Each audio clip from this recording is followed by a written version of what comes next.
chance to hear it, so let her tell it. People on the streets say Sabrina speaks. Tune into the show, she will let you know. Tell all your friends and family.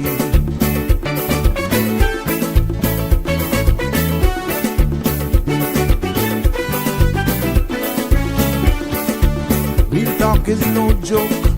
You get the news straight up from grassroots and concerns. You hear with some people gone. So tell all your friends to tune in to the Good evening, show. Cayman. I'm Sabrina Turner, and welcome to Sabrina Speaks, your daily dose of clarity, truth, and community insights.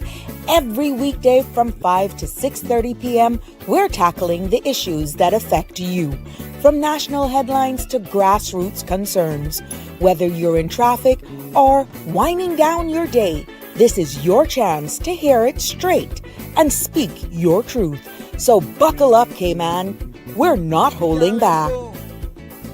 This is the show. We gotta let you know.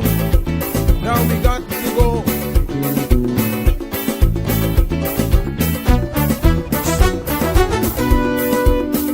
And now here's Sabrina.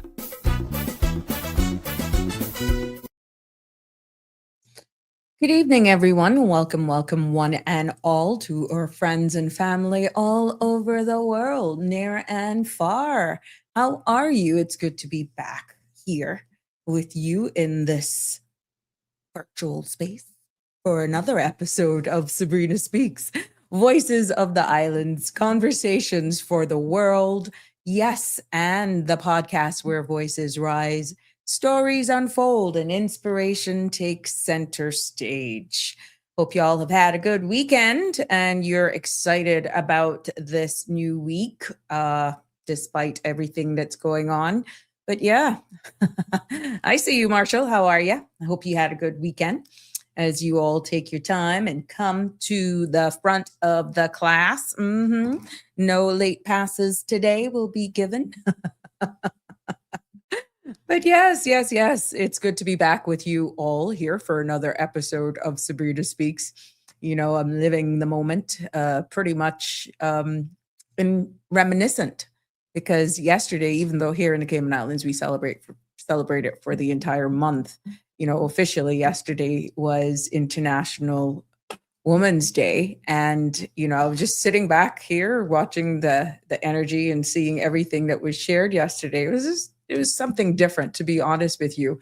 But the energy of it, just basking in the energy of it with gratitude, definitely. And that's not all. Also with strength and pulling out a little bit of quiet resilience. This is so many women carry every single day of our lives. You know, even though it felt like a breath of fresh air in the middle of everything that is happening around us, a reminder that even in uncertain times, you know, we continue to still rise. We continue as women to lead, to hold our families and our communities together. And I really hope that all of our women out there, no matter what role you play, that you really enjoyed the national recognition that was given to you. And that's exactly where today's conversation begins, to be honest, because it brings us all together. But while we were celebrating our progress, and there's also navigating a world that really feels so much heavier, from rising costs overall to we're seeing global tensions, and right here at home as well. You know, yes, Friday when we were speaking and Thursday, Parliament passed a number of private members' motion bills, and I was out and about over the weekend, and I could hear the conversations being had. I just so happened to hear a lot of talk, and I've gotten some calls as well in regards to some of these motions that were passed. And yeah, what will happen? How will it shape? I've heard a little bit of misunderstanding, to be honest, with especially the mask wearing one. And I'll go into that a little bit this evening to let you know really what happens next. And even some very dear friends who are working in the service, Like, what happens now? Because people are asking a lot of questions with these motions passed. What's next? Is this a law? I gotten a number of calls, even on over the weekend.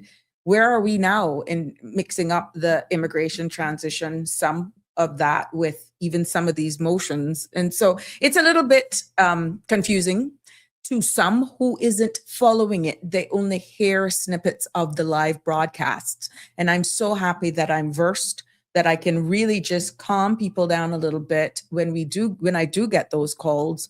But also it is imperative, even for the seniors who I engage with a lot, to just be able to be in that position that I can honestly answer them and maintain calm, maintain cool, and just provide a level of education or inform them as to where we are. And I'm hoping that today you can join me on this, and I can try to recap some of what transpired, tying it into all of the uncertainties. Because even speaking with family members, they were saying, everything now you see on social media, it's about the war and everything that's happening. There is a clip that I saw on CNN in regards to black rain, like it was raining. I think it's in Lebanon. And because of the explosions that are happening, it rained. But guess what was in the rain? Oil, droplets of oil. And that is going to do havoc on some of these places with all that's happening globally and the geopolitical tensions that continue to escalate. So today on Sabrina Speaks, I'm hoping that we're grounding ourselves in all of it, the uncertainty, the responsibility, and definitely the courage that it will take to keep us moving forward. And I just want to welcome all of you who are just joining me, but the content you're about to hear, including any discussions or opinions from myself, guests, and participants, is intended solely for general informational and entertainment purposes. It's not a substitute for professional, legal, medical, or financial advice. So I encourage you to consult with a qualified professional for specific concerns.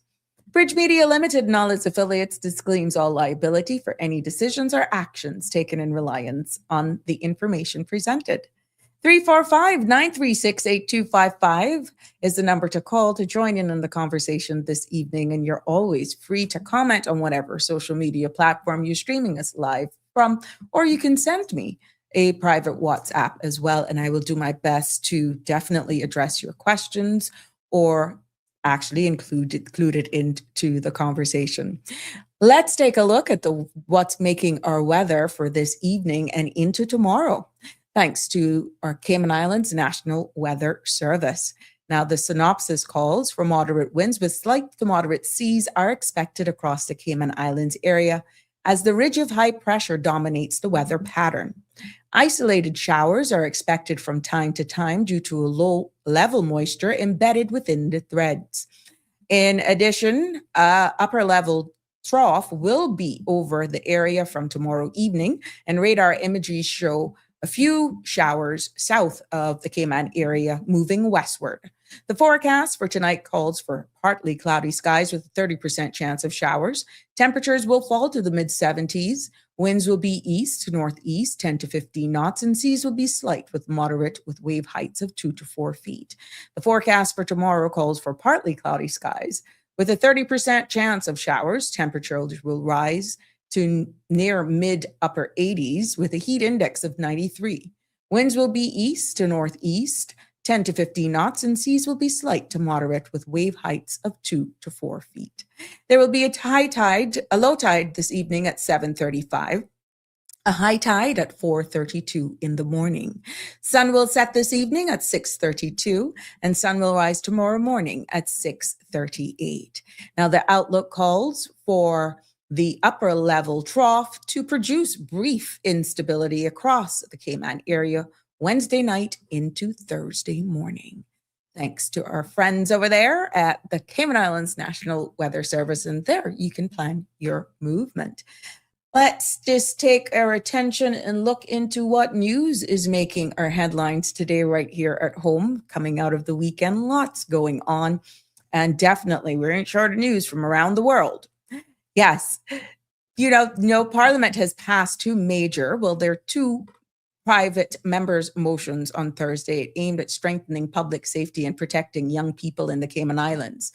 Brought by Georgetown West MP Perlina McLaughlin, calls on the government to explore restrictions, including a potential ban on social media use for minors. Now, the motion highlights rising concerns about cyberbullying, harmful content, and the mental health impact constant online exposure. The government will now consider the next steps, including consolidation and legislative drafting. On the same day, lawmakers also supported a motion to ban face masks and full facial coverings in public, except for medical, occupational, or religious reasons. Supporters say that the measure will help deter crime and assist police in identifying suspects. Now, both of these motions now move into the policy development phase as government prepares its formal response.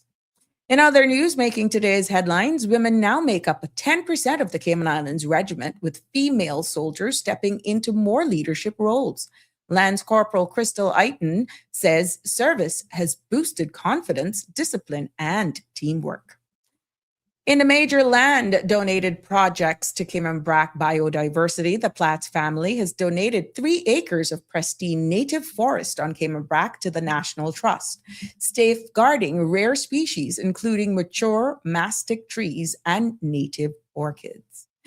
Turning our focus over to the Caribbean region and top stories making that today. CIBC Caribbean will stop issuing and processing British pound checks and bank drafts from March 31st, citing shifts towards electronic payments and changes in correspondent banking services. Other headlines making Caribbean news: the U.S. Virgin Islands remain free of African swine fever, but travelers are being warned not to transport pork products as the virus continues circulating in nearby Caribbean nations. Top stories making out of the United Kingdom. Pokemon and Pokia has fallen short of expectations in the UK charts due to severe retail undersupply and major outlets showing no stock available. In other UK news, amid raising global tensions and inflations, concerns linked to the Iran conflict, UK officials says that they are ready to support the release of oil reserves to stabilize markets. Turning our attention now, the United Kingdom marked Commonwealth Day with annual service at Westminster Abbey, celebrating unity, culture, and cooperation across the 56-nation Commonwealth family. And yes, Cayman was represented. Our very own delegation, Honorable Nicholas DaCosta and Member of Parliament Roy Tatum, attended the 74th Westminster Seminar on Effective Parliaments in London as part of the week's official engagements.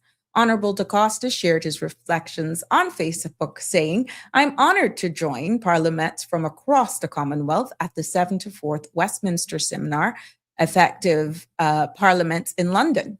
He added that he looks forward to meaningful dialogues, sharing learning and strengthening partnerships that advance good governance across the Commonwealth.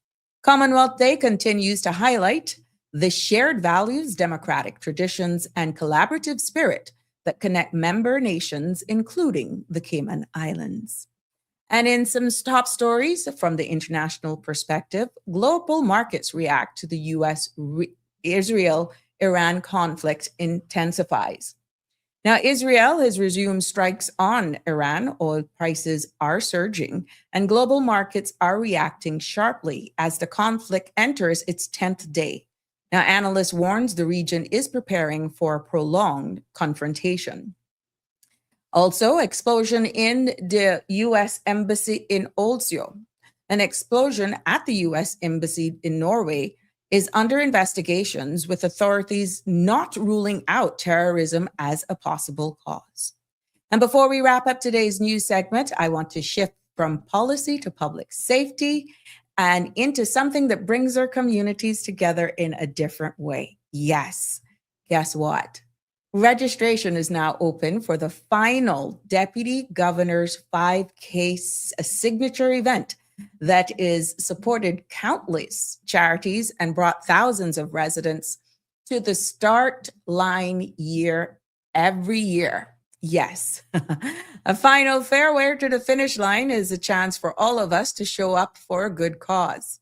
Now, registration is officially open for what will be the final Deputy Governor's 5K, marking the end of a signature event that has united the Cayman Islands for more than a decade. As I said, this theme, Final Farewell to the Finish Line, reflects both celebration and gratitude as the community prepares to take part in the last run under the Deputy Governor's leadership.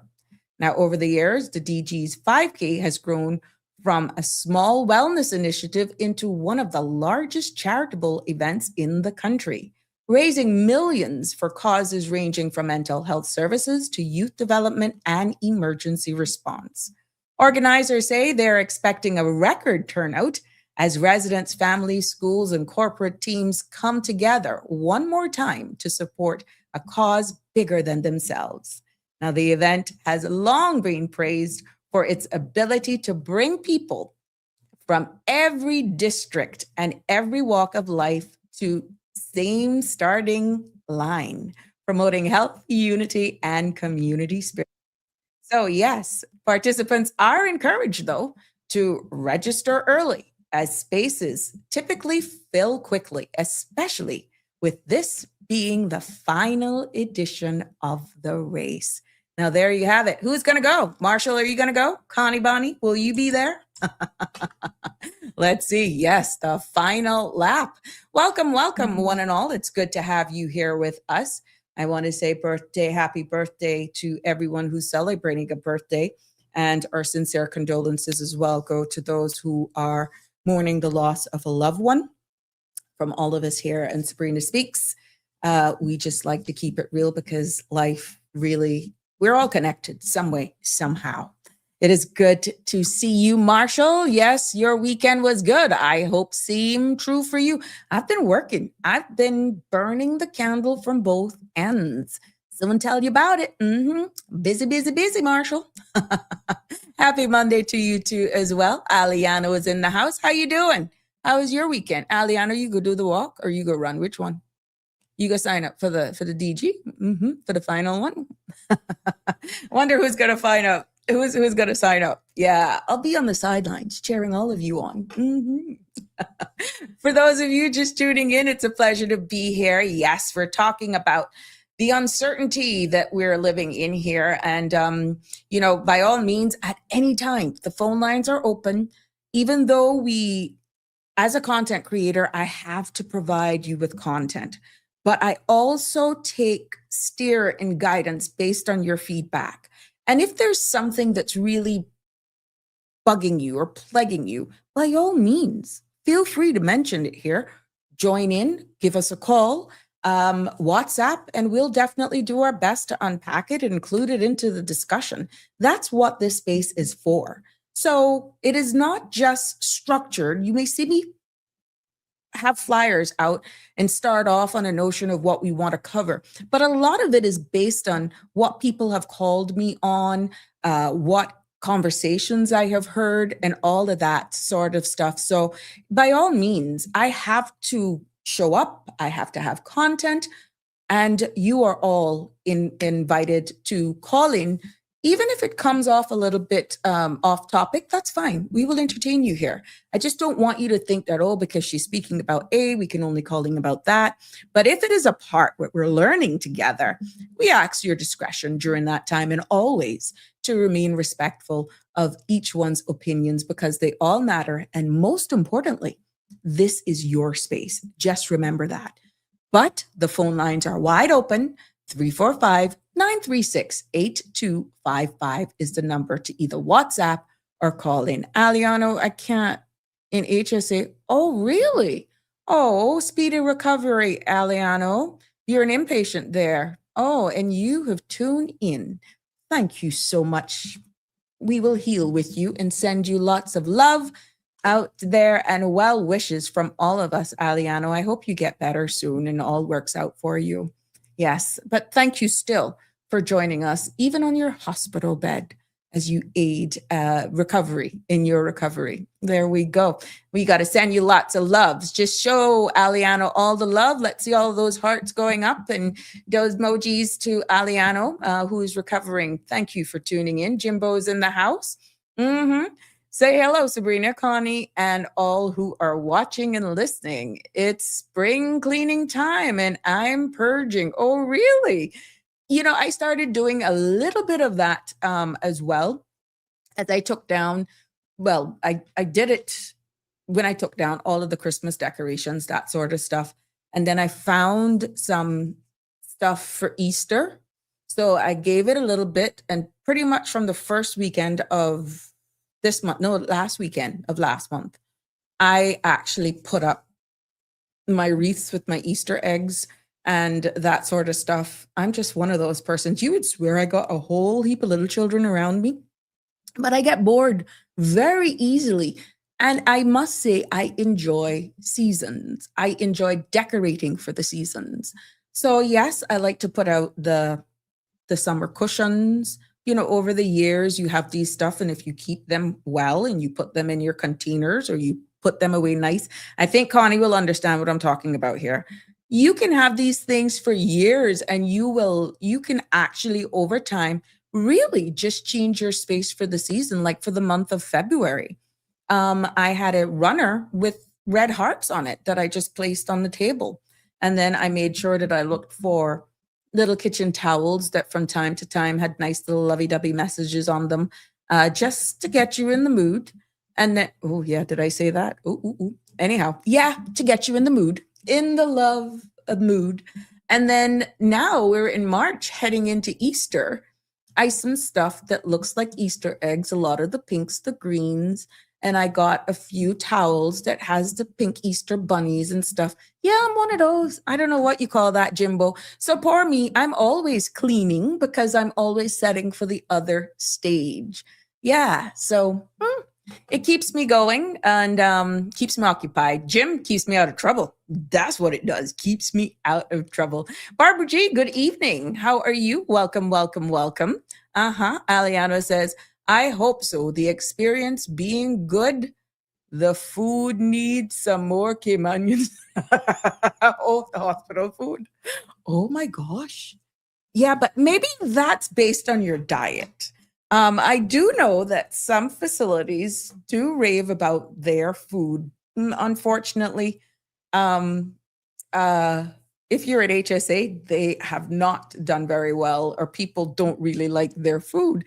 But bearing in mind, having been a former nurse, if you have dietary restrictions, they're not going to give you food that is outside your dietary restrictions, Aliano. So we don't want nobody stealing in any little food for you that you shouldn't necessarily be having, if that is the case, if you have dietary restrictions. But yeah, I know. Just look at the bright side. Maybe if you comply to whatever it is they're serving you, who to tell? You may have that body ready for carnival.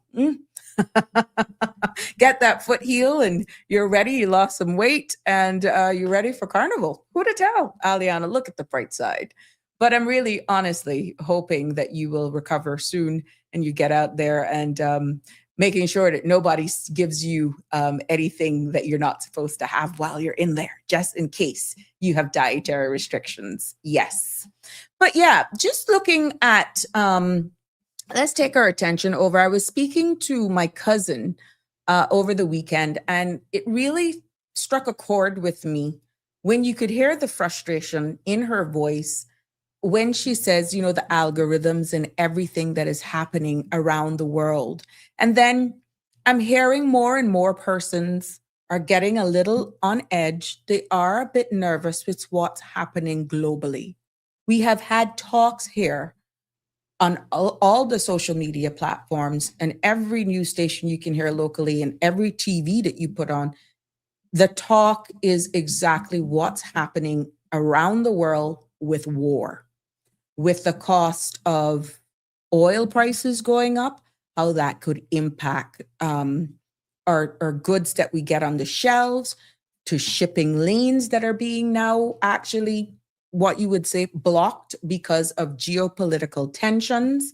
And then right here at home, with us trying to navigate life on a whole, but you're hearing fatigue in people's voices, and then you're hearing confusion because they're juggling mentally all of the realities of life. Right now, for example, Alian, I'm going to use you as an example.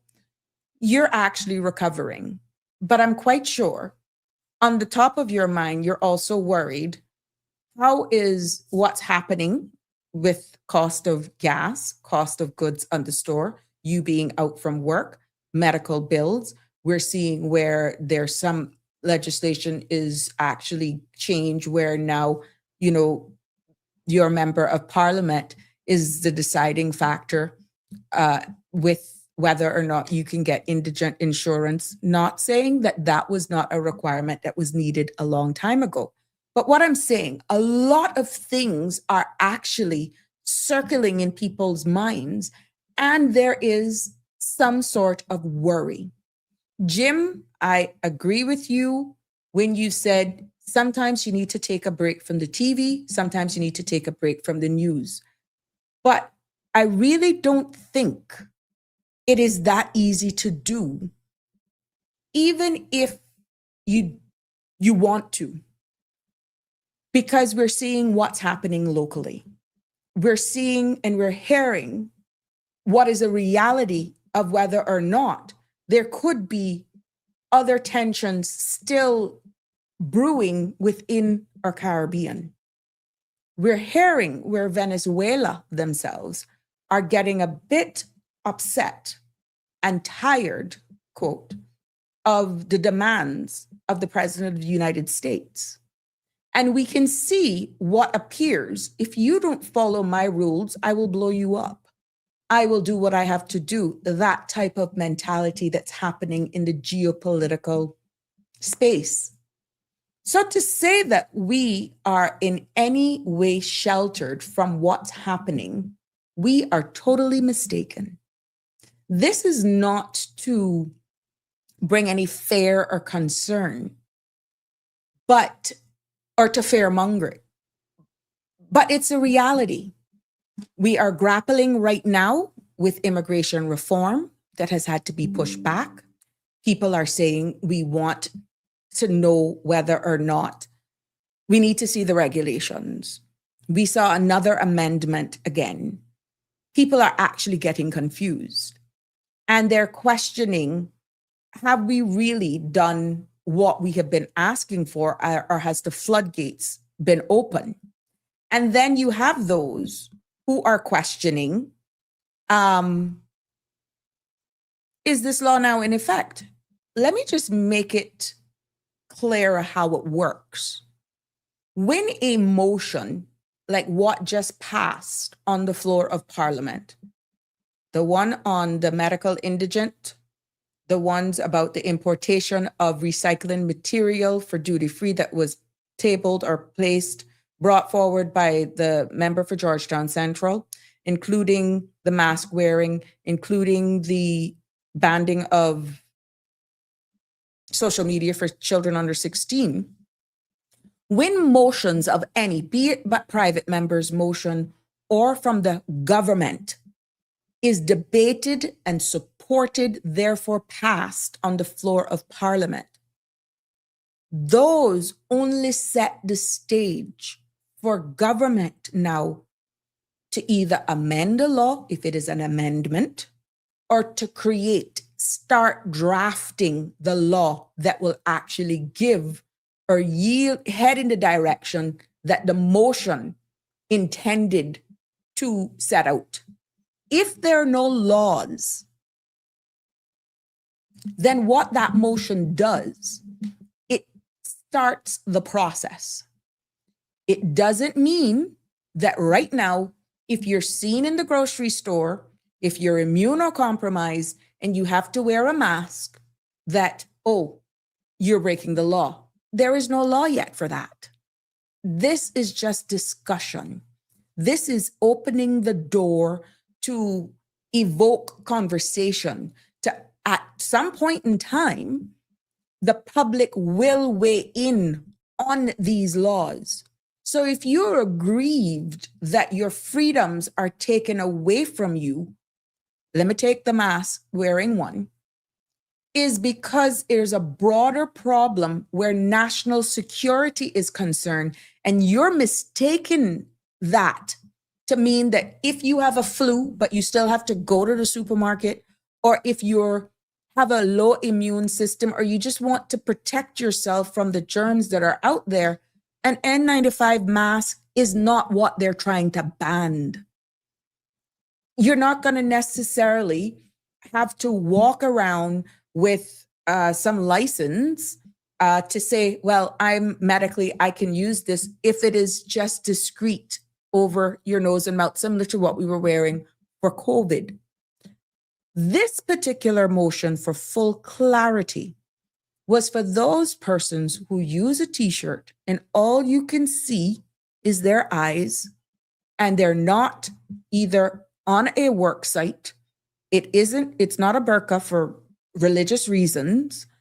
And they're driving a car, that sort of stuff, entering commercial locations. Now, bearing in mind, at this very point, businesses have the right to says no shirt, no shoes, no service. We see where certain rules have already been put in place based on financial institutions, the banks, that sort of stuff. You can't wear caps. You can't wear shades. You understand? So what they're putting in law right now is at a different level than what I'm hearing people are conversing about. What they're talking about in this motion is where it becomes a risk, a ski mask. You know, you pull those Tams over your face. How would you feel? I'm walking into the supermarket right now with a full face ski mask. You don't know who I am. I mean, yeah. If you're just grocery shopping, that not making no sense. Stuff like that is what this bill, this motion, is actually addressing. And there are some concerns because there is information released by the Royal Cayman Islands Police Service that they're making investigations that much more difficult because we as society have actually become normalized to gardeners, construction workers, people wearing these full face stuff on, you know, if you're having and this was a perfect example. If your gardening company comes, you don't know if they have a crew of 5-6 persons to do your yard. Can you really honestly identify who cleans your yard if you're using one of the big companies? Some of them, you don't know them. You can't see them. You can't identify them. You only know you see a vehicle out in the front that's the branding with the company that you've engaged in services, but you don't know. You really don't know who's cleaning your yard if you have to identify them. Right? And that is where the problem comes. And based on the contributions made by other elected members of parliament, what I've just shared with you are some of the examples of why it is important that the government consider this motion, because there is a bigger risk and it's time to take it back 3 notches or so. And another thing that came out of all of this in another conversation that I had was, what next then? And I said, what happens next is that legal drafting team now has to go and they may look at other jurisdictions at how certain things are put in place. And they will get a framework of a wording that will bring the results that this motion, in consultation with the people, of what we want it to yield. What happens thereafter is that it goes through public consultation. It's then taken back on the floor. Public consultation could mean your MP then calls a district meeting in their constituencies, or they have an update meeting and they say, look, I need to bring this to your attention. This bill is out and this is what it means. In layman's terms, this is what it means, yada, yada, yada, if they want to just do it based on constituency, right? Once that is finished, if there's any feedback, then all of the information is fed back into the departments or ministry that will be leading that change.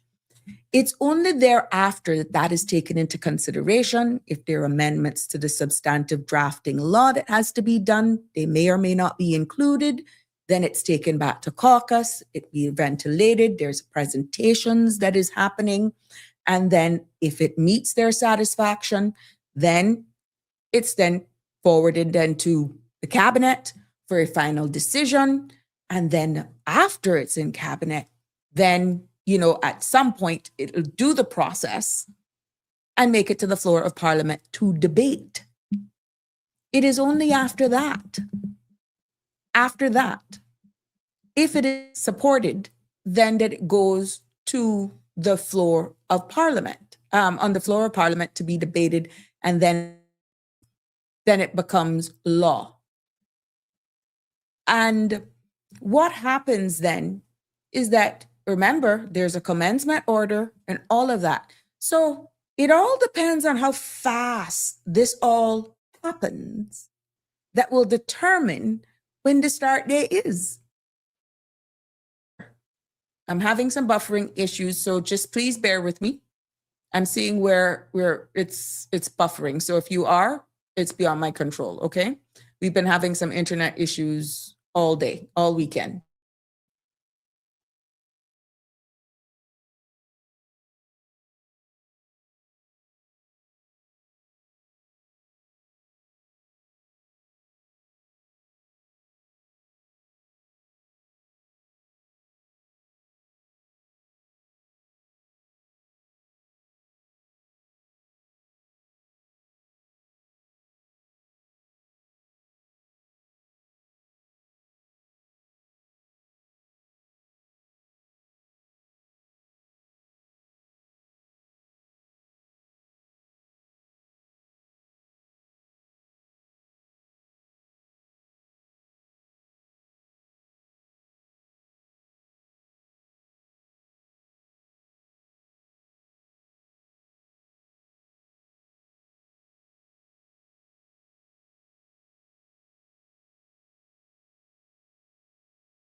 Yes, I'm sorry. We just had some issues with the streaming, so my apologies. Yeah. So I just want you to know that we are going through a number of changes, and these things just doesn't happen like that. There is going to be public involvement and discussions as well that will ensue. So I want people to understand step by step, and that's pretty much it in a nutshell, how before it becomes law. Remember, the immigration amendment that was further amended and was supposed to come in law in March, that's now been delayed until the 1st of April. We still haven't seen the regulations. I'm deliberately doing this to see where the whole law that was debated on and passed in Parliament in December still haven't taken effect, which means we're still business as usual, but under the current law. So I'm deliberately doing this for you to say that these private members' motions that were all supported on the floor of Parliament on Thursday, it could be a while yet before that becomes law. Good evening, caller. Welcome to Sabrina Speaks. You're live. Good evening, Sabrina, and good evening to the listeners as well. Very interesting, the issue of motions, huh? Yeah. I mean, you are explaining everything that people need to keep in mind about motions. Yeah, it takes a while. And the only reason why is because I was out and about and I'm hearing the discussions, even though I'm not a part of it. And I walk and I smile and but people are having the discussions, but there's a lot of miscommunication in how they're engaging because they do not understand the process. You understand? So the And yeah. conversations that are being had are off because they don't understand the process. Yeah, and if they understand the process, their expectations will be tempered, and they will when there's some apparent delay in bringing it into force. When people understand the process, they will understand that very often the delay is not even a delay at all. It's just that the process takes long. And I think it's very good that you, as being a former minister, I mean, you are saying these things from your general knowledge, having been a civil servant as well as a minister. Unscripted. And I can speak. Unscripted to just do it, and then you can put the legal side to it, because people need to understand that even getting it in black and white, you also need to make sure that the government is prepared to fund it, because whatever government departments and ministries that are going to be responsible for bringing this out to yield the outcome people needs, the various departments need to be funded, staffed, given the necessary equipment. And guess what? What's the sense of a law if it's not enforced? Continue. If it's not enforced, exactly. One of the, I find this confusion sometimes, but you've already covered it. In that, once Parliament passes a resolution, that resolution is not a law in itself. Correct. It cannot be enforced. It is a decision by Parliament to authorize government, more than authorize it, like order government to say, okay, fine, you go and prepare this piece of legislation. So it may take a few months before the legislation is actually done. It may take 2 years. It may take 3 years. How long did it take, for example, when government decided, although I don't think it was a motion in government, but when they decided, well, they are going to do some changes to the mortgage law to better protect people in who put mortgages. I mean, we started talking about this, I think, in about 2018, like really actively, 2018. And it's only about this year or late last year when they finally brought in a piece of legislation. Now, we hope that this won't take that long, but it's just people need to understand that once the motion is done, the motion now goes to government, and now that proposed legislation has to now go join the queue of the government legislative program. Yes. Okay. It has to go and join the queue. And then I don't know the details of the legislation, but usually it is of the motion. Usually the motion just says pass legislation which will do this. So they will have to go to legislative drafting, also find out, can this be done by regulation, or does it need to an amendment to an existing law? Because sometimes that's something where the Attorney General and legislative drafting have a look at it and they say, well, no, this one is very easy. We can do it in the traffic regulations, or we can do it in any other regulation. So all those details now have to be worked out.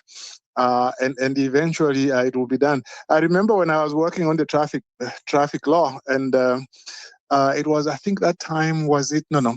It was being talked about under Minister Arded McLean that cell phones should be, there should be a restriction on use of cell phones for people who were driving.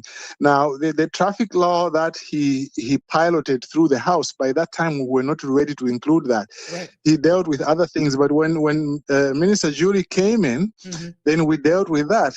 And people were saying, well, just this line, which says that they can't use cell phones when they drive. So I said, you know what? It's not that simple, you see, because we have to look at it. Okay, there will be some exemptions. For example, there are exemptions for police officers. There are exemptions for members of the public who are calling 911. Correct. I mean, if you look at just that restriction and the exceptions to it, it's about nearly 2 pages in the particular law. So those things tend to take a very, very long time. Yeah. But talking about motions, I would have loved to see some kind of statistics being kept about how many motions which are passed by the Legislative Assembly are actually implemented. Whether or not they are legislative, how many are implemented? And I ask this because partly because of what I mentioned last week about the Mhm. motion by the Honorable Bernie Bush to say, well, we are only going to give status only to people who marry Caymanians and by descent, and it was all agreed. But what happened to it? It was never followed. So I would love, if it was possible, for Parliament to keep statistics of how many motions are passed and how many are implemented, and if they are implemented, how soon after they are passed, that they should be implemented. That's always very, very important, not just for accountability, but also just for management. I remember some time back I went to an international conference. I used to be on the council of the Commonwealth Association of Legislative Council. And I went, actually, that's the time I was first elected. Well, I was re-elected in Hong Kong. And when we were there, a lady from British Columbia gave a talk about legislation. It wasn't about motions. They kept in their office a list of legislation whenever it is drafted, and then they kept statistics of how many of those pieces of legislation are implemented, how soon after they are requested they are implemented, and that allowed them very much to manage their systems, to ensure that they are not drafting unnecessary legislation, and to find out where there were delays, to find out where the delays with legislative drafting or were the delays with the instructing officials and those kinds of things. I would really love to see that, but where does the responsibility lie, though? Because based on the flow of communication, these motions were supported on the floor of Parliament. It is up to the clerk of the Parliament now to feed those decisions up to Cabinet, for Cabinet to make a decision as to where they're going to go. Now, in the Hansards, everyone supported it, right? So once the clerk actually communicates the minutes of that sitting, they pass it on. Who then would be responsible for making sure that it is brought back in a timely manner? Would there be a part where the Parliament then has something that they, maybe through the office of the Ombudsman, to report back to the people that they have done their part, but this is still outstanding, that's outstanding? I'm trying to map it out in my head so it does answer what you're saying, because once Parliament passes it on to the Cabinet for the elected arm, they then farm it out to whatever department, ministries, in order to take charge and do. Now, are we setting timelines on these things? Or is it based on whatever legislation and what is in the strategic policy statement for this administration? Who is responsible for doing just that? Holding the Cabinet then accountable and then reporting back to Parliament to be in accordance with standing order? Is it the Speaker? Is it the Clerk? Is it both? Yeah, this is part of the problem that I mentioned a little earlier, but you've now got into specifically who is responsible. Of course, okay, if it is if the subject matter falls under, for example, the Ministry of responsible for transportation, then that minister will be responsible for it. Now, the motion might not say so, but the way government works, they'll just say, okay, fine, this motion, who is supposed to implement it? Okay, the subject matter falls under the minister responsible for infrastructure or whatever. And then the minister now will take that up, and they will usually have to do a cabinet paper first to flesh it out a little bit more and take it to cabinet so that there's approval in principle. Because remember, the motion is usually just a page or so saying that this should be done. Exactly. So now the ministry has to now take that motion, work with the technical people and prepare a cabinet paper to say, okay, this is being done as a result of the motion, but in terms of further details, this is the way we think that it's going to work, and then get cabinet to approve some further broad details as to how that is supposed to be done. And then after that, then it goes back to the ministry. The ministry prepares even more detailed instructions now to go to legislative drafting, and then it goes on from there. Listen to this. It's okay with all of that context being on hand if the motion is presented on the floor of Parliament, by the sitting administration. But when you have Mm-hmm. private members motion, aka the opposition, who is not sitting in Mm-hmm. caucus, but they can be invited, who's not sitting in Mm-hmm. cabinet, the context for private members motions now is where both sides of the aisle work together in order to provide more context, more details. So when the respective ministry gets their marching orders and their policy advisors, guess what? Mm-hmm. That opposition person that tabled that motion, their notes would be substantive, hence the collaboration of working together. That is why it's called bipartisan. Because even though they're not Exactly. sitting in caucus or sitting in cabinet, Mm-hmm. the private members' Mm-hmm. motion, the opposition, not a part of the government, Mm-hmm. but because the government says we will support it, compliment them for everything. Yes, this is long overdue. We're happy you brought it Mm-hmm. forward. That member of the opposition then is the one who's holding, save by what's captured in the Hansard for the debate, the opening statement, the closing statement before the votes got done. That private member, that member of the opposition, holds all the information. Yeah, exactly. You see, if I were writing a piece of legislation like that, I get my instructions, of course, from the instructing ministry.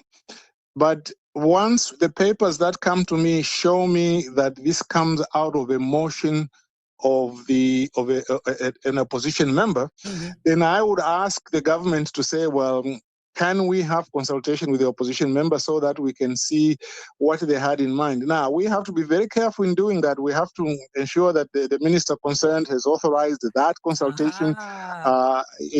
Because I can't just get up and say, well, I need to consult and tell maybe the chief officer to say, can you bring in the member of the opposition or can we go and see him? No, we have the But minister you see has where to say. politics can distort a good piece of legislation?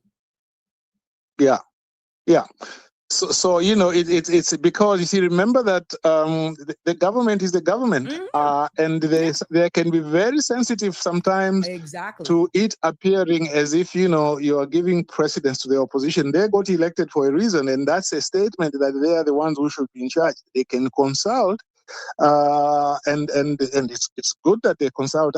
I always liked a lot of consultation as a drafter, because if they don't consult enough, what tends to happen is that we go to Parliament, the bill is published, and then those people who were not consulted now are coming at the last minute. You don't want that. Mm-hmm. Or you don't want, if the bill goes to Parliament, the private member who brought the motion to say, hey, this is not what I had in mind. Mm-hmm. But that's too late. Mm-hmm. What you want to do, you want to consult very early, and if there are some disagreements, the minister and the member, exactly, they hash it out. If there are policy issues, I want clarity on those, so that by the time it goes to the House, they are more or less agreed on the most of the detail. Yeah. So I mean, it's but in the end, Parliament has to develop, like I said last time, some kind of committee of government assurances, because that also has a role, not so much the role in developing the legislation, but more like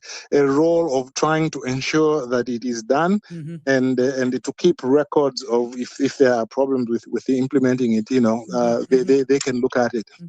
Now, there was a thing like last week, Sabrina, a person called in and wanted to know something about my courses. I just wanted to give them a further answer to that. Because they well, my answer to it is that it's kind of difficult, because I hesitated last time to mention it because it's sort of like far into the front. I did say that I need a partner, and somebody can be in touch if they are interested. But I do plan to do a podcast. I do plan to do a podcast, but I can't do the podcast now because I'm too busy. I'm writing a book on statutory interpretation in the Commonwealth Caribbean. I really don't have, and I have to finish that this year. Yeah. But I want, towards the end of the year, I want to be able to, because these courses were set to be one, they need now to be split up into short podcasts of about 10 to 15 minutes each. okay, which I can start putting on YouTube. They have to be structured. The content is there, so it's not too much work, but still it has to be now parceled in different segments, so that I can put it on YouTube. But I mean, that's what I wanted to mention to that particular person, so they can look out for that, and when it comes, they might be able to benefit from that. By the way, I should mention something about support I had gotten initially about the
I'm waiting for that support to translate into the support for the courses.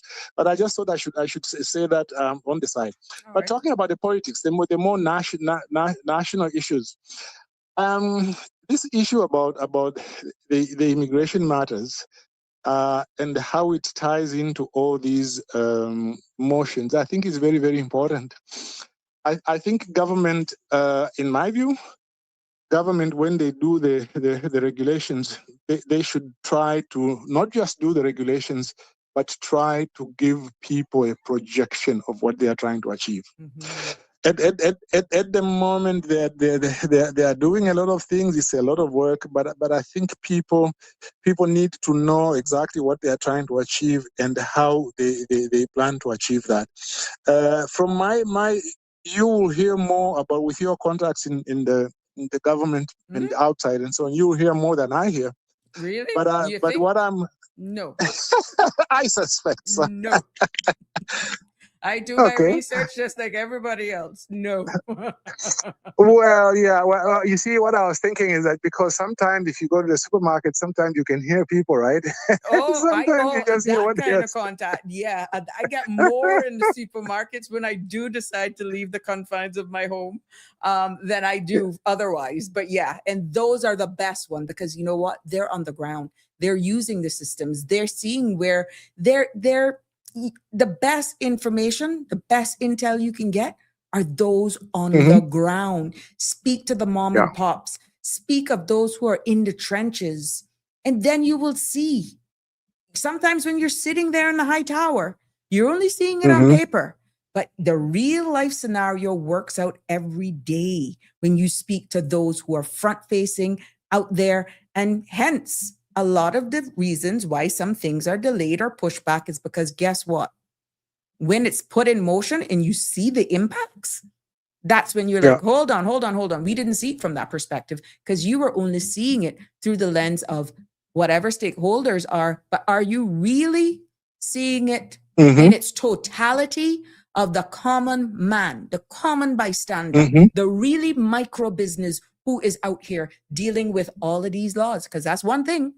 Any laws of any land impacts everyone. And if you're fair, you're following law, it doesn't matter your creed, color, social status. Laws are laws.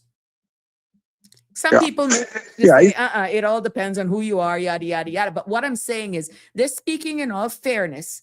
If laws are going to be upheld, and if they're going to be given or dished out across the board for everyone on equal footing, it isn't prejudicial. It isn't prejudicial. It's either black or it's white. Yeah. And you see, I tend to see the whole issues of consultation with the public as being tied in with the whole issue also about institutions supporting democracy. Mm-hmm. You see, okay, we can somebody can go to the Anti-Corruption Commission and complain to Human Rights Commission, to the Ombudsman, and all these different bodies, Labor Board, and so on, to complain.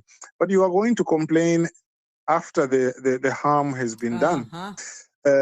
Yeah, what the government should be doing more and more is to not just to strengthen these bodies, but also just to consult generally better and inform people better. What I hear from the people I speak to in Cayman is that they are very uneasy about the whole immigration matter. They feel that the government can be commended for doing certain things, but they feel that they haven't explained certain things very well, because ultimately the question they've been asking is, will this reduce the number of status grants? Will this reduce PR? Because ultimately that's what people are asking. Sir? Because they're saying you... Literally 20 minutes before I went live, I got a call. Oh, yes? No, literally, and I will paraphrase, and I know that they will laugh. Am I going senile? Do I have amnesia? Or did I miss something? That's literal how it started. And I had to break it down with what I understood. And they were more concerned about those born between the 1977 and earlier. And what about those who were born a little bit later? Because in their particular situation, they have one child who would be deemed automatic because of the 1977 and earlier birth. And then another child, even though they already have their papers sorted out, but let's say they didn't get their child sorted out, even though they're automatic, the difference in about 4 or 5 or maybe 6 years because of the year of their birth, one would have to provide evidence that a Caymanian parent was domicile and Caymanian at the time of birth, even though they're going to be automatic. That was that was the law at that time, and So, but literally, as I was walking up to come into the studio, I was wrapping up a call because, and they are like ourselves, they have constantly worked with immigration laws. But honestly, for the amount of, like what you've described, insufficient information, when the questions are being asked, they're really not being answered. I'm really paraphrasing the conversation.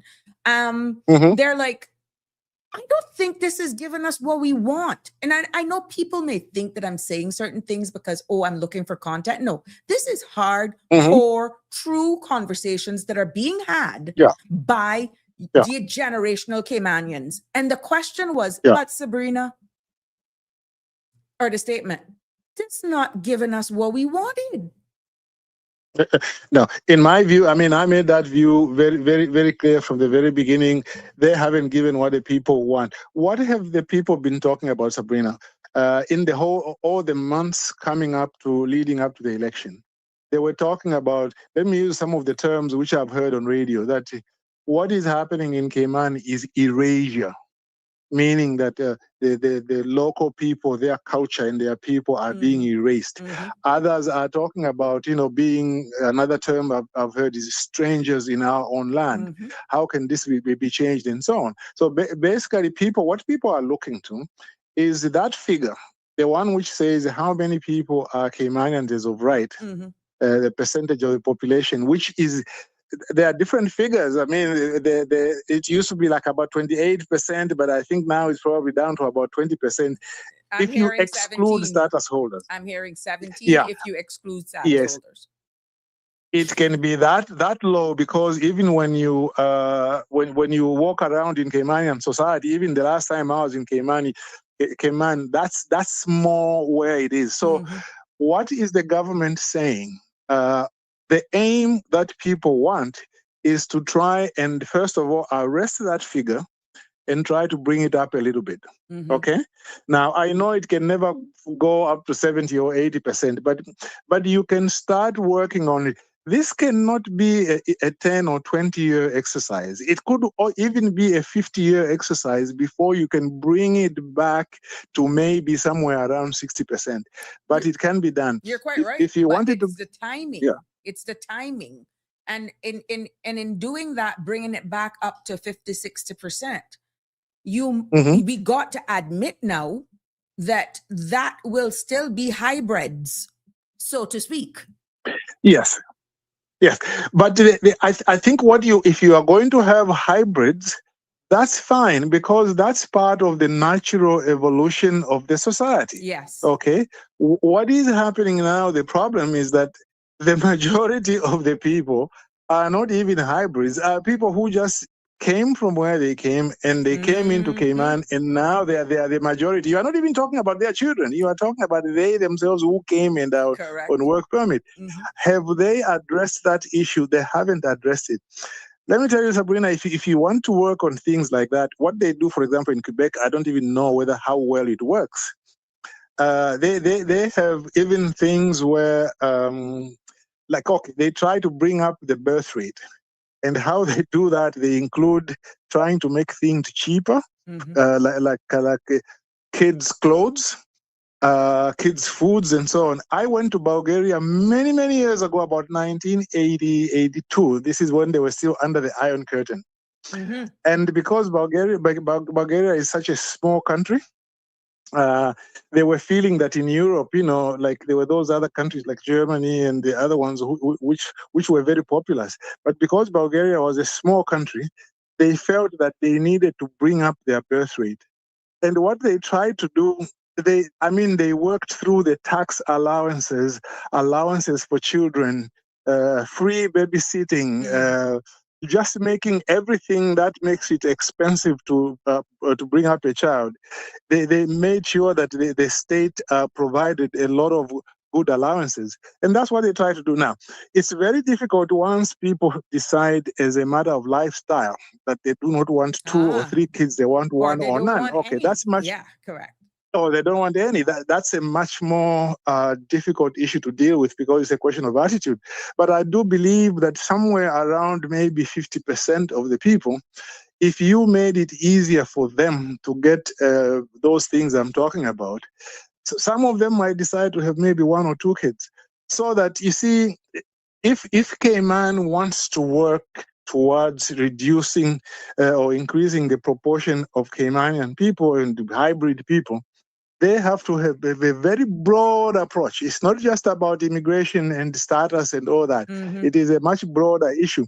One of the things, for example, which people have asked for, and again, I heard this a lot on radio, was, can't we give people permanent residency without status? The government hasn't addressed that. They have said, no, we are going to keep status, but we'll just increase the years from 15 to 20 years. Now, we've already talked before about how that is not going to apply now. It will apply in 20 years. But do you really think that somebody who might have gotten status at 15 years will have a problem waiting another 5 years so that they get status? I don't think so. 5 or 20? I do not think that. From 15 to 20, You think that is going to really have any effect? No, because, again, do some statistics. Look at, for example, people who got status. How many of them are still in Cayman today? I think the overwhelming number of them are in Cayman. So to me, if I've been in Cayman for 15 years and I've got PR, perhaps I'm even married to somebody local, it's not a problem for me to wait another 5 years. I do not see how many people are going to say, well, I don't want to go to Cayman because I'll have to stay 20 years instead of 15 years. Okay, I don't think people really make decisions like that. When I came to Cayman initially, I intended to stay for the length of my first contract. Okay, and then after a while, just things moved on until I remained in government in the end for 12 years. So unless this government can sit down and work out these kinds of details, I don't think, frankly, they have done anything, because that number, 17%, I can believe that, because 2-3 years ago, it was about 28%. according to one research which was done. Mhm. And if you look at the increase of population in the last 5 to 10 years, Mhm. I can see how it's somewhere around 17%. And I remember Dan Warren one time, I think when he called you a few weeks ago, maybe months ago, he gave some statistics of how the number of birth rates were about 800 something. Yeah. And in Cayman, and the majority of those were expat people. Mhm. The local people, their children were sort of like 300 something. So they were something like only about a third. And then Steve McField gave the statistic to say the local people, their birth rate is about 1.5% increased population per year. The expat people are 2.75%. Mhm. Okay.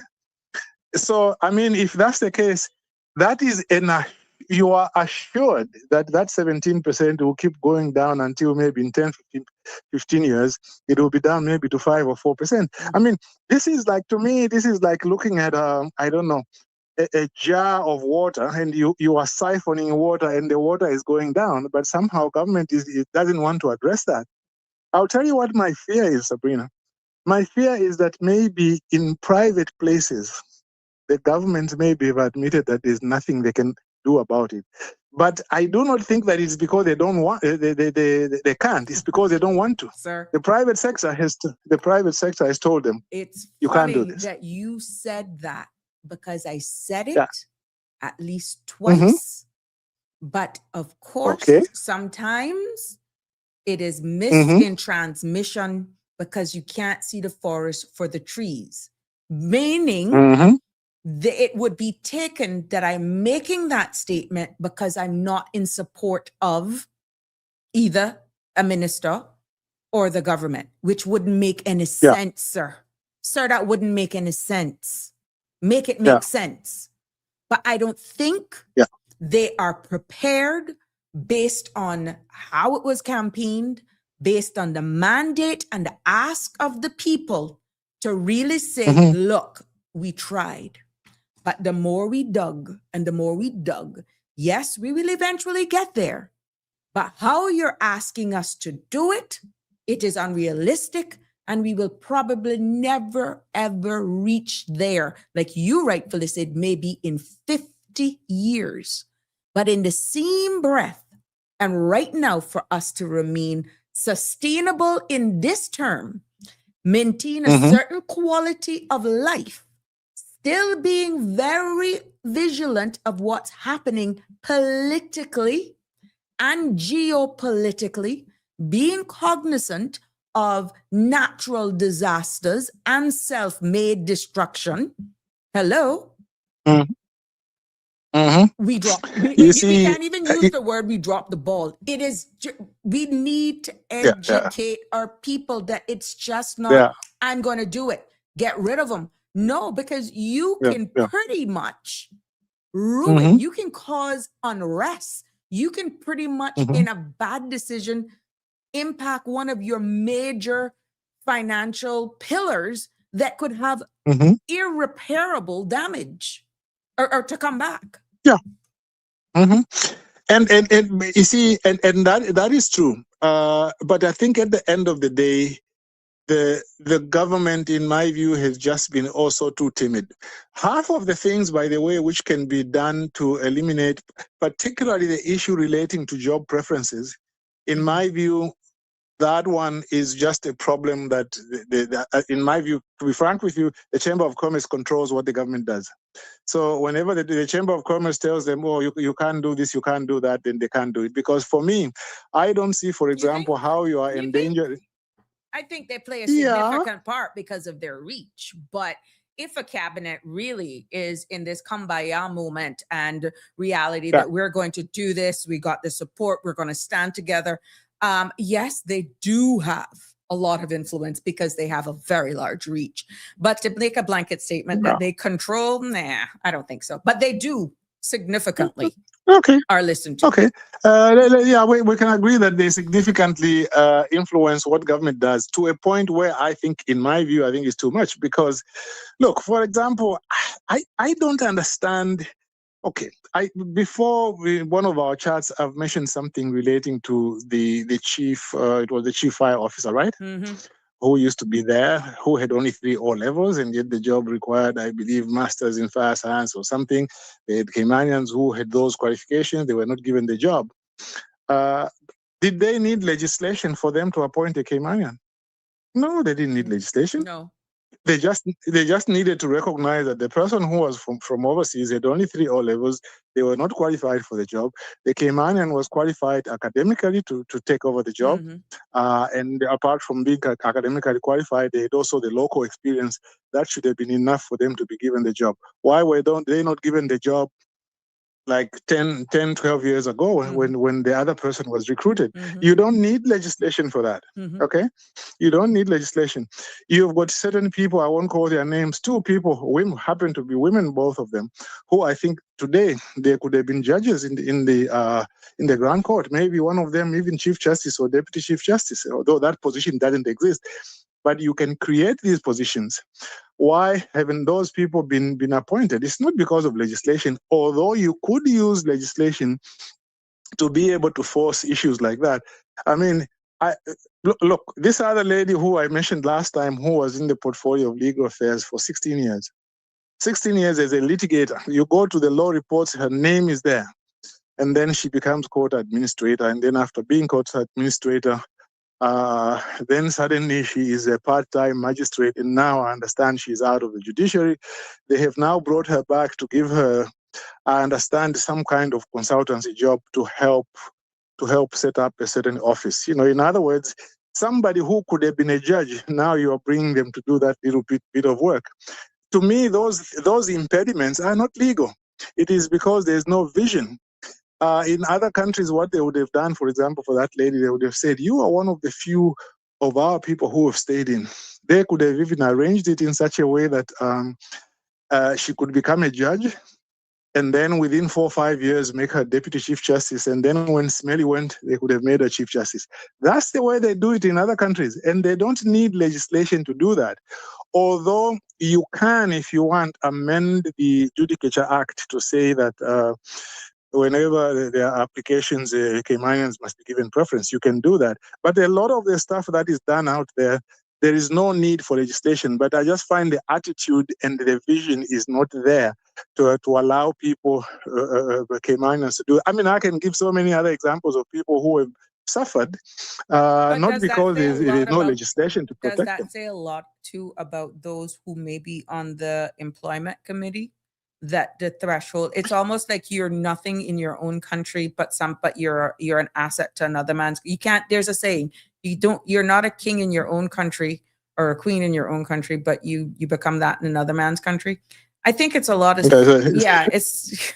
I don't remember. Yeah, the thing about is that the same one as the prophet has no honor in his own land, something like that. Yeah, something like that. But anyway, there are various versions of that. Yeah, you see, to me, and I'll tell you the way where I came from, because there was a time when we also had a lot of expatriate people, and what they did with me was I started as a prosecutor. And then after that, I joined legislative drafting. Then I went to England for 5 months at an institute, which is now part of the University of London. Then I went back home. Then I came to Canada for 2.5 years, did a master's in legislation, and then went back home. By that time, my total experience, together with the time I spent at school training, was 10 years. They looked at my references and how I worked and everything, and they promoted me into that position. If they had said that job was going to be advertised internationally, they were going to get people, of course, who had 30 years experience. I was never going to get it.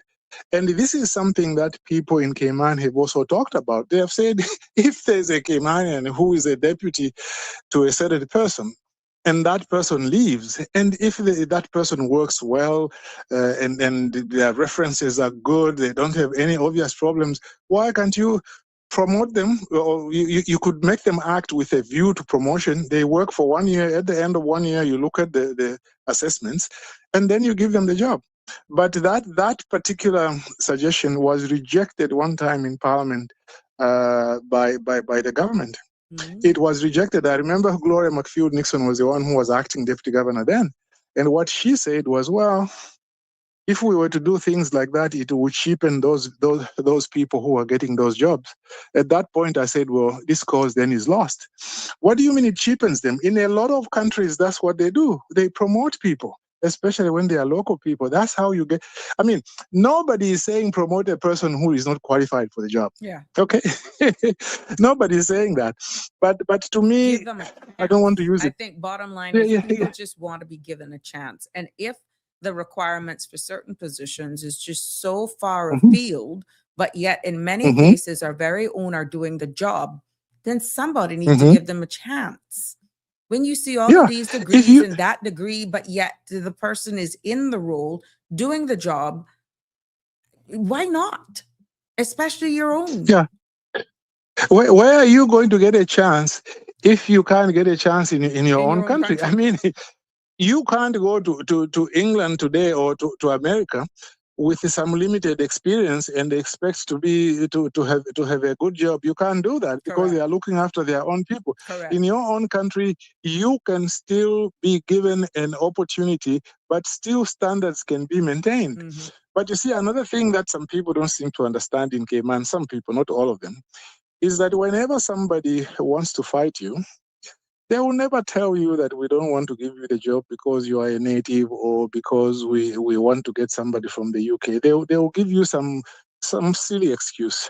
Like one of the silly excuses has been, they should upskill themselves so that they can rise to these positions. I like what Chris Saunders says, and he said this twice. One time during an election debate, and I think another time on radio. Mhm. He said, you know what? Why do you keep talking about Caymanians upskilling themselves? Do you know that even people who have upskilled themselves Mhm. can't get certain jobs? Mhm. Okay. And there are sometimes even those jobs have gone to people who are less qualified than them. So stop talking this thing about upskilling.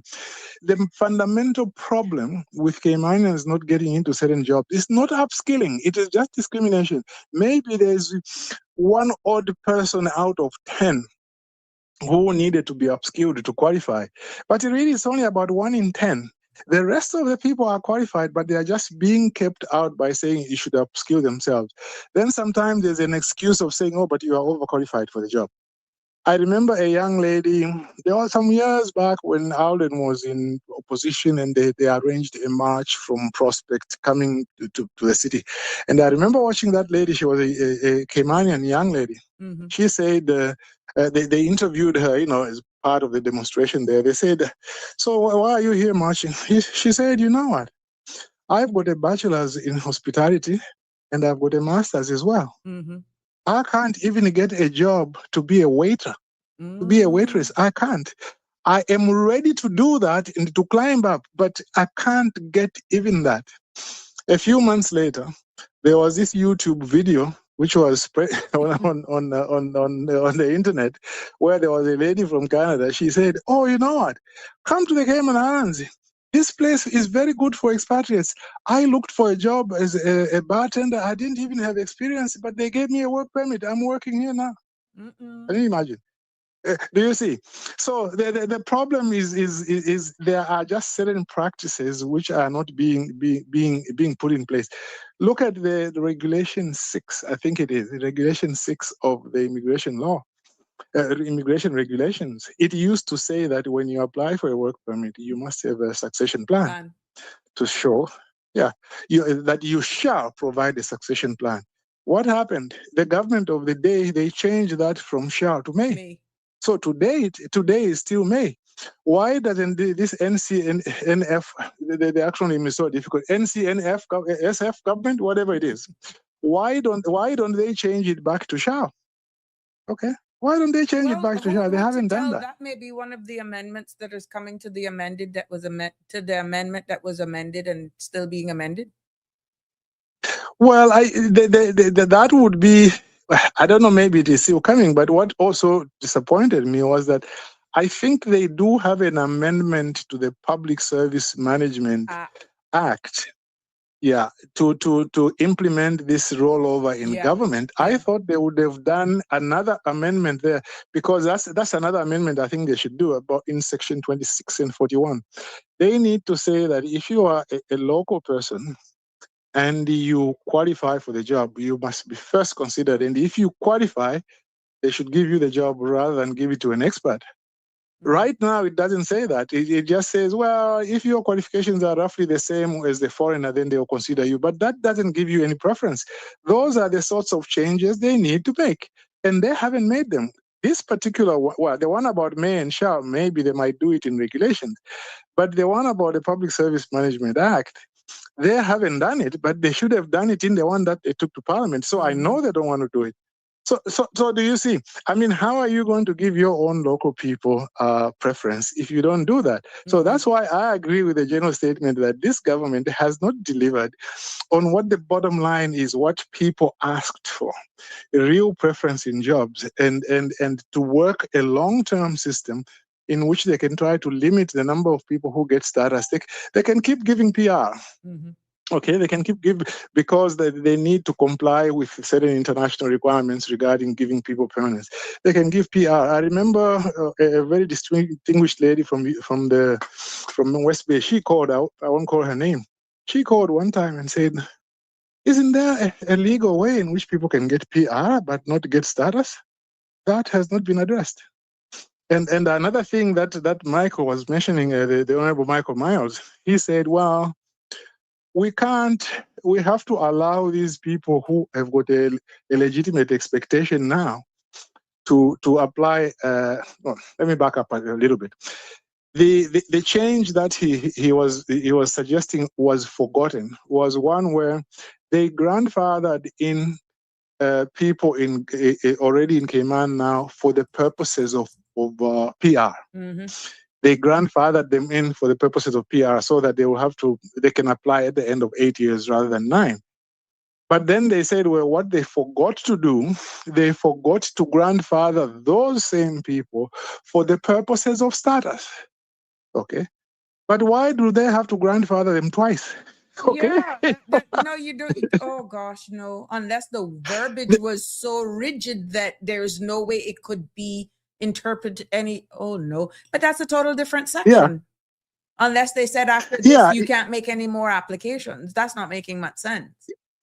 It's not making sense because they haven't applied for status anyway yet, so the issue doesn't even arise. It's a separate section of the law. It has nothing to do with PR.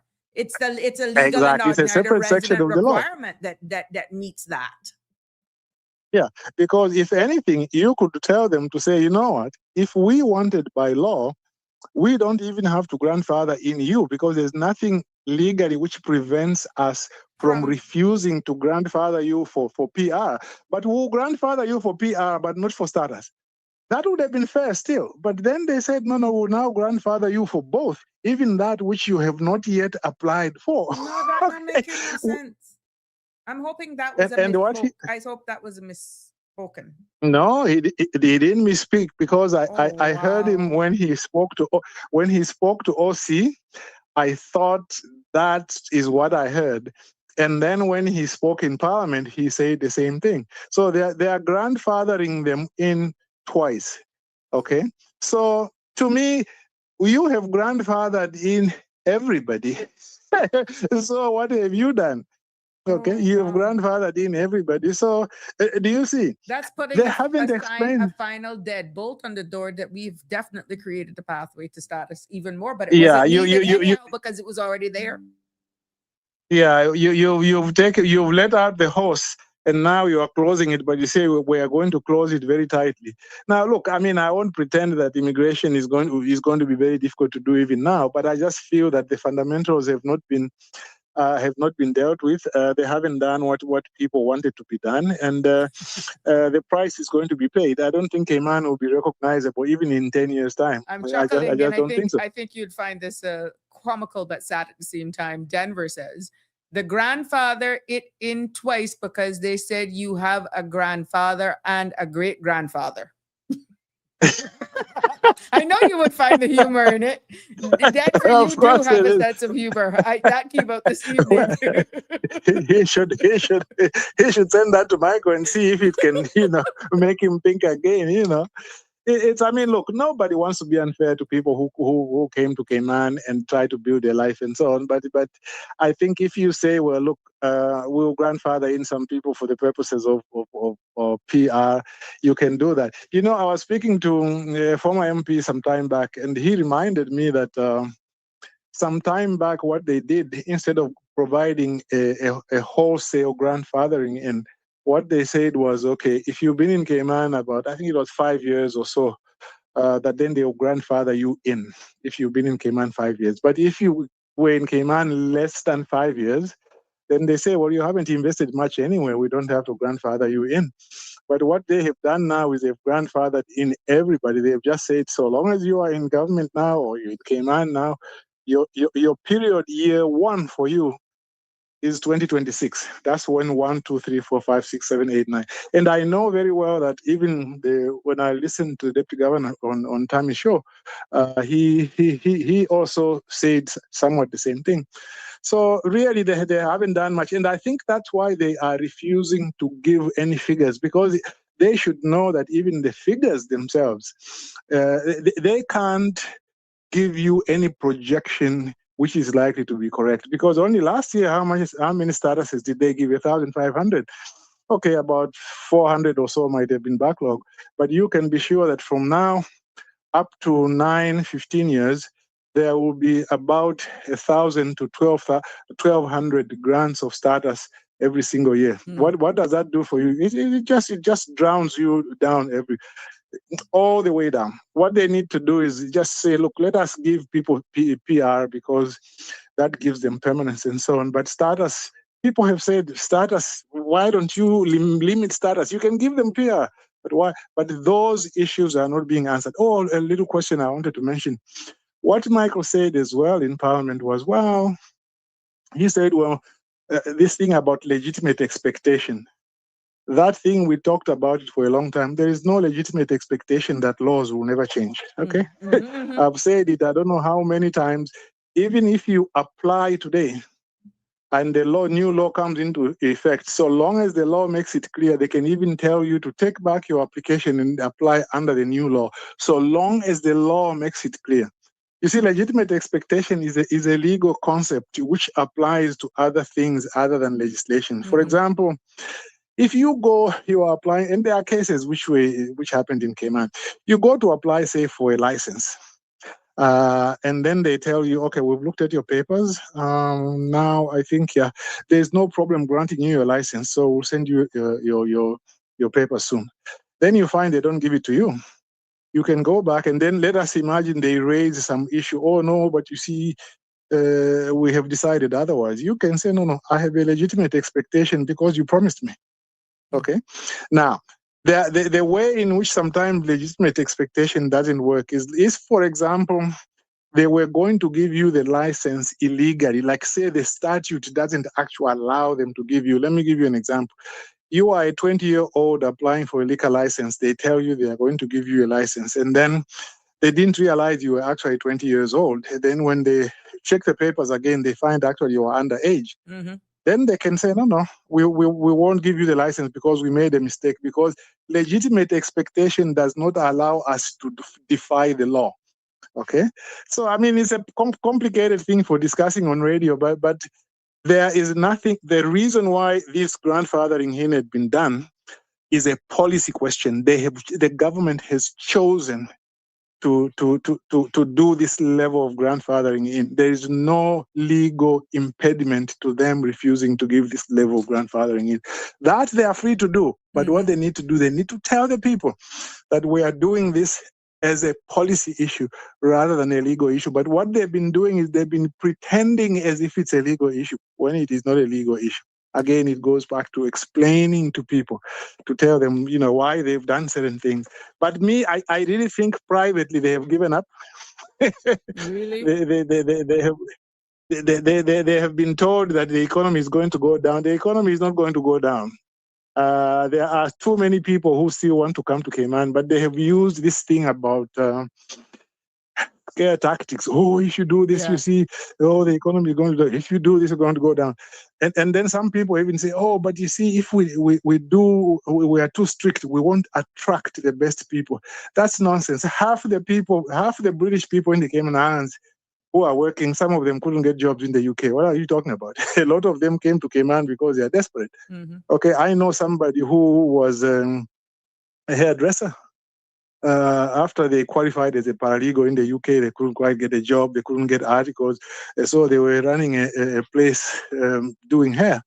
And then they looked into the islands. Then they found, in the Cayman Islands, they are asking for a paralegal. So the person came to Cayman as a paralegal. And then later on, they played their game. They got an exemption from doing articles in Cayman. They were called to the bar in Cayman. Within months, they were back in the UK. So Yeah. I want to answer this, and since you're there, just to be, Yeah. Andrew has 3 questions, and I can answer them, and you can weigh in if you want. But the question is, okay. this is a question first. Islands, there are a limit. My thinking is asking, is there a limit to the amount of rollovers an individual can do? The quick answer is no. Once they have the break of a year, they can come back once they get an approved work permit. Second question. So that's correct. Yeah. Yeah. I have seen some cases of companies with work permits as much as 5 times or more, meaning that a particular staff have been rolled over multiple times. And he goes on to say permanent residence qualification is $2 million or more with purchase of real estate and proof of financial capability to fund their financial well-being here. Is that correct? Now, under the immigration regulations of 2005 that I found, that specific amount is for investment for independent means, and that is under 14B. Investment required for applicants for certificate of permanent residence of independent means, and it reads, in pursuance of Section 42, an applicant for a certificate of permanent residence for persons of independent means shall satisfy the directive of WORC that the applicant has invested $2 million in developed real estate in the islands. And then there's another one for investment, for direct investment, that says that's for 14A.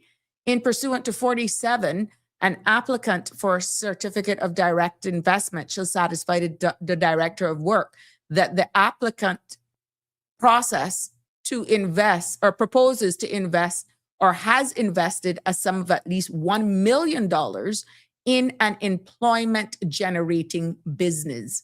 So, Andrew, when you talk about, and it goes on to more, because even independent means there's more, applicant has invested the sum of at least $500,000, of which at least $250,000 must be in developed real estate in Cayman Brac or Little Cayman. So it's a little less for the sister islands, okay?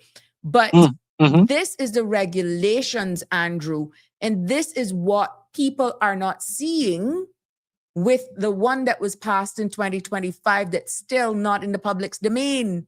What I'm reading right now is the regulations of that is the one that is current. I stand to be corrected. So those are the thresholds, Well, what I'm trying to say. So the 2 million that you're actually drawing out, Andrew, is not for the regular 8-year PR. This is for the person of independent means. And then there's one for direct investment. There's also for establishment of substantial business presence in the islands. And those also have to prove that to the director of work that through the purchase or lease of a commercial real estate, the business has established a physical presence in the islands, and whether the business in question employs or will employ a minimum of 4 full-time employees who are legal and ordinarily resident in the islands for a minimum of 9 months in any calendar year. Stick a pin right there, sir. There's nothing that says it demands these people to employ Caymanians. I read again, whether the business in question employs or will employ a minimum of 4 full-time employees who are Yeah.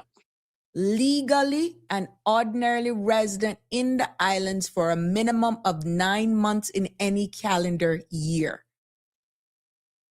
And then it Yeah. goes on Yeah. to say the following categories of business that it has to fall under that is fund administration, brokerage services, investment fund managing services, investment banking, captive insurance, reinsurance, underwriting, actuarial services, insurance claim, family office, hedge funds, incubation, and any business operating from within Cayman Brac, providing human resources, accounting, administrative, IT, or back office support to businesses in Cayman Brac and elsewhere, and any company registered as an exempted company under 164 of the Companies Act 2025 revision. Now, you're talking about employing Caymanians, and I heard you say that, but here you have it embedded in regulations, the operational arm of a substantive piece of law that doesn't say you must provide proof that you employ 4 full-time Caymanians. It says persons who are legal and ordinary resident. Yeah. You see, these are the issues, Sabrina. If they want to really deal with this issue of Caymanians being employed, these are some of the little issues they have to deal with. They haven't dealt with them. Their central issue has been, half the people getting status are married. Are married to Caymanians, so we are going to restrict it to say it should be 20 years and so on. Even that, I don't believe. I personally do not believe that. I think last time I made the point, I want to reiterate it today, that I do not believe that there will be anybody caught by that 20 years, because by the time some of these people, like for those who have marriages which last, and they reach 10, 12 years, it will become a political issue as to why they still don't have status. Okay? Like for somebody to wait, you are in Cayman, you are married to somebody, and you are there, your children are now 14, 15, 16 years, and they still say that you have to wait until maybe your child is even 20 years before you get status. I think it will become a political issue. There will be pressure on whatever government is in force in place at that time to change that. It may never ever catch anybody. Unless But change that's the my requirements to acquiring Caymanian status on the grounds of British nationality, which they can't touch. That would be the only backdoor caveat, because once they have actually acquired residency as the spouse of a Caymanian, unless they're going to change that, and they can demonstrate where they have been legal and ordinarily resident in the islands. Because remember now, residency as employment rights certificate spouse of Caymanian, that does no longer carry, under the current law, an expiry date. Remember. Because that's a change they have made. So through that provision, persons can actually get naturalized. Yeah. And once by the they've way, been I don't naturalized for 5 years, they can apply for Caymanian status. Yeah, it's a little, the legal and ordinary residence is entangled in that as well. But what I'm saying, if you're just waiting for your marriage anniversary to be 20 years, there's always British Nationality Act that cannot be changed by locals or local sitting politician. That has to be changed in the UK. But you know, Sabrina, that's very interesting, because they have purported to change that, unless I misunderstood them, because they say that they were raising the number of years that you need to be in Cayman to be naturalized. I don't know whether they got legal advice about that. So resident under the 1985 British Nationality Act, unless they've made a trip to the UK and that was done, the only thing they can change in regards to acquiring that is on the local side of things, the eligibility requirement. But it's still tricky, because you have a legal and ordinary resident under the British Nationality Act. You have that right that really and truly the director of work or the board would have a hard time saying no once you meet the residency requirement. if you reach 9 years of residency, right? You like under the current law before they change it, 8 years you get PR. At the end of 9 years, you can naturalize and get your Cayman passport and your British passport at the same time, and you get those under the British Act, under the British Nationality Act. But there's something they have put in this legislation which they claim that they have lengthened that period of time. I'm still to understand exactly how they can do that. Yeah. Yeah, I'm still to understand, because one time when Michael Miles was on Radio Cayman, before the legislation was announced, or at about that time, I called in. I said, but does the minister understand that you can't change the British Nationality Act in relation to You can't. naturalization for the Local purposes of governments, yeah. BOTC? Correct. Yeah, and one of his staff said, "Oh, no, the minister is aware of that." And I said, "Okay, fine." But then when the legislation came out, I found that they are purporting to change that.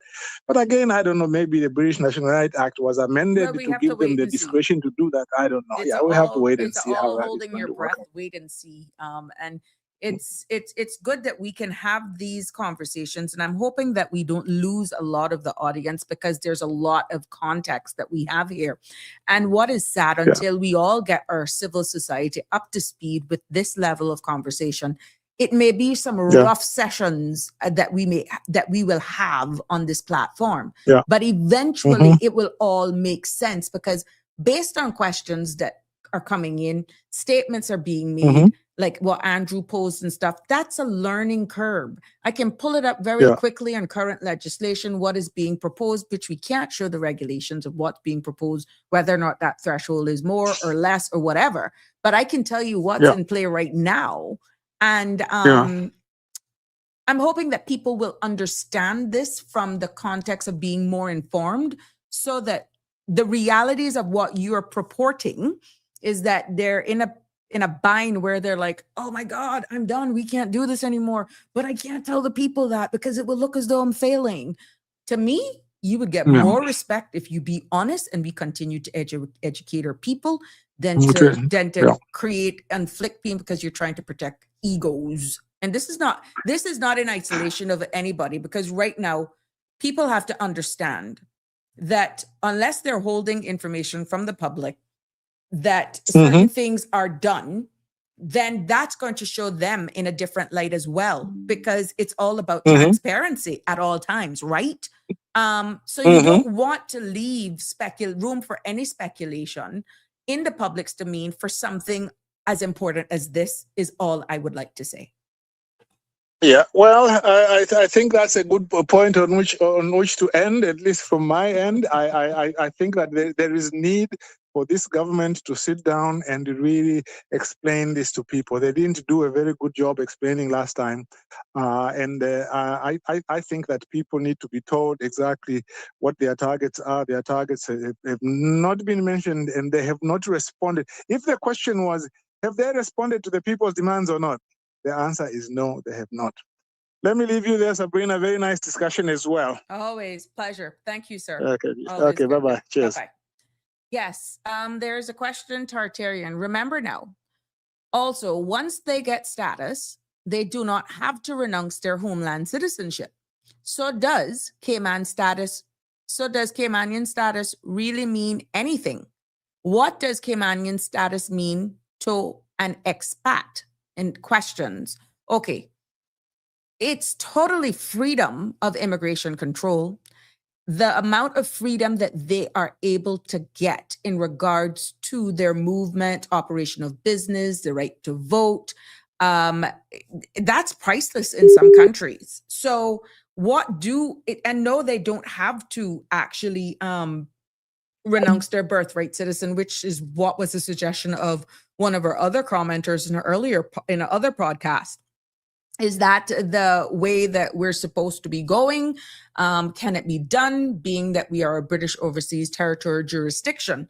So in all honesty, what does Caymanian status mean to an expat? That's an open door for opportunities that locals many a times don't even see.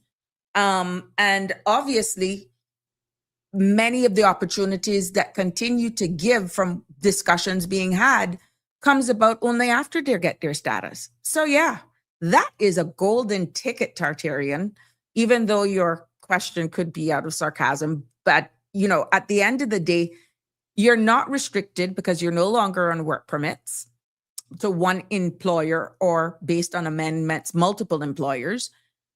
You're no longer on permanent residence that is attracting an annual fee and still limits you with how much or what occupation or occupations you are able to work in. Once status is approved, that is a one-time fee and it's open season. So yeah, what does it mean? I would love to get a true, honest answer from an expat to answer you on that, because the freedom is endless. But what people are not asking for some or is unaware of, the journey to acquiring that. I got a few stories of good, well-intended individuals who come here, who built with us, who will stand in the front lines and defend Caymanians, who paid their way because of our immigration legislation, got to the Caymanian status phase and really, really have embraced it. But for what they've been through with bad employers, just a whole navigating of the system, they have children that are born here, the only home that they know. I would tell you for sure a couple hundred that mean us well. And they really embrace Cayman as their home. They are at some of the local points and spots, and they're a part of our society. Their kids, they actually will tell you this is home. So, but the freedom that it has given them, no more fronting. It is what it is. How much of them actually partners with locals and until they get their status? Now, on the flip side, some of them will actually go on their own and compete with the same Caymanian company that actually gave them the hand up and hand out when the partnership could have actually continued after status. That's the other dark side. But for the most part, in keeping it, instead of going down a rabbit hole, what does Caymanian status mean to an expat? It's a golden ticket. It's a golden ticket. It removes the shackles. It's a way out of immigration jail. It's a way out of annual fees. It's a way out of PR declarations. But hold on. The status now under the new proposal is that now for the next, I think 5 years was what is proposed. Even after status is granted, under any status granted, once this new law comes into effect, even status holders now have to file an annual declaration that now will attract a fee. So a processing fee, from what I'm understanding. Now, bearing in mind, we have to, just like you guys in civil society, I have to sit down and look at a number of the shows. I have to depend on social media as well in regards to any information that's being dispensed from the various government departments and agencies, that sort of stuff, in order to be able to come here. I depend on government websites and what is being posted. I depend on gazettes and that sort of stuff in order to deliver factual information here. And a lot of the times, I'm looking for the pieces just like you. So whether or not we have some improvement to do for further clarity, for further context, so that when we're engaging and discussing certain things in the public space, like when we go to certain watering holes, I have been getting an increased amount of calls just for clarity, to make sure that they're thinking, because they may have heard a statement made, they may have heard another, the minister or ministers on other media houses, and it wasn't coming across. And then they're like, what does this mean? This was said, and I really can't say, because not all of them I can keep up with. But based on me reading, based on me delivering certain things in layman's terms, I'm able to actually clarify a lot of things. So it still says that there is a gap missing in accessing of information. Tartarian. So it has nothing to do with wanting to be like Caymanian. Interesting. No, I gave a number of reasons. If they decide to come here and make here their home, that is deciding. Being like Caymanian is a mixture. I'm going to defend it because of neutrality and just being unbiased Tartarian. It's a mixture of both. We have been a society that has created an environment, despite our unfortunate generational numbers falling to a record low and may continue to decline. Right now, it's between 20 to 17%. If we've created an environment that even those good persons who may have taught me and you at school is differentiated differently because they have done everything, have never been home for 40, 50 years. Cayman is their home. Their grandchildren, great grandchildren are here, but they're still ostracized as not being us. How can you say they're not wanting to be like a Caymanian? How can you say that? I have Malaysian friends whose children are. I have a Canadian, two friends that came here that just stands out to mind, that they have always wanted to be like Caymanian. And they worked their way through the work permit system, have overcome challenges, now have families running their businesses, and they've always aspired. But with some of the talk is that they know that they will never be embraced as Caymanian. I have a friend who manage hedge funds. That man, when he used to work, he used to walk down the road behind McDonald's. There used to be a restaurant just looking for Cayman style beef. And he loved oxtails and he would suck on a piece of cow foot right now. We need to change this. There are a lot that would want to be, but based on the narrative, it's a balance turn off to many, to be honest. Darlene, it's priceless. Concurred majority, or almost all of us are local lives. Wake up, not having to renounce their citizen actually protects Caymanian. There you go. Well, that brings us to another end of another episode of Sabrina Speaks. I hope that there were lots of stuff taken away here today. Tartarian, I don't mind us continuing this conversation, but we have to look at this at a balanced approach. I know many who only see Cayman as Caymanian. They like the Bobos and the TDs, and they will definitely want to be a part. But straight up, the reality is right now, I have seen a lot of them sunk based on the environment. There are some that are aspiring. They have maybe done 2 or 3 rollovers, which is really now to the point where they're getting their ducks together and really want to be a part of us, but they never feel that there will ever be a part of us. So it's a delicate balance, Tartarian, but I love you still, of course. Mr. Fullerton, good to have you in. I hope you weren't late to class, but it's always good to have you here. That brings me to another end, and I got to say goodbye. Thank you for joining us. Please join me tomorrow evening for another episode of Sabrina Speaks right here on CMRTV.com. Please be safe on our roads. To all of our frontline staff, thank you for your services. Good night. God bless. Love you lots. That's a wrap for today's edition of Sabrina Speaks. Thank you for tuning in and for being part of the conversation. Remember, the dialogue doesn't stop here. Stay engaged, stay informed, and most importantly, stay empowered. We'll be back tomorrow at 5 p.m., same time, same place, right here on CMR TV and radio, where your voice matters and your truth is heard. Until then, Cayman, take care of yourself and each other. That's it for today's edition of Sabrina Speaks, where your voice matters, your story counts, and your truth is always welcome. Join us weekdays from 5 until 6:30 p.m. right here on CMR TV as we dive into the topics that matter most to you. Catch the show live or on demand at cmrtv.com. And don't forget to follow us on Facebook, YouTube, and Instagram so you never miss a moment. Until next time, stay informed, stay engaged, and always speak your truth.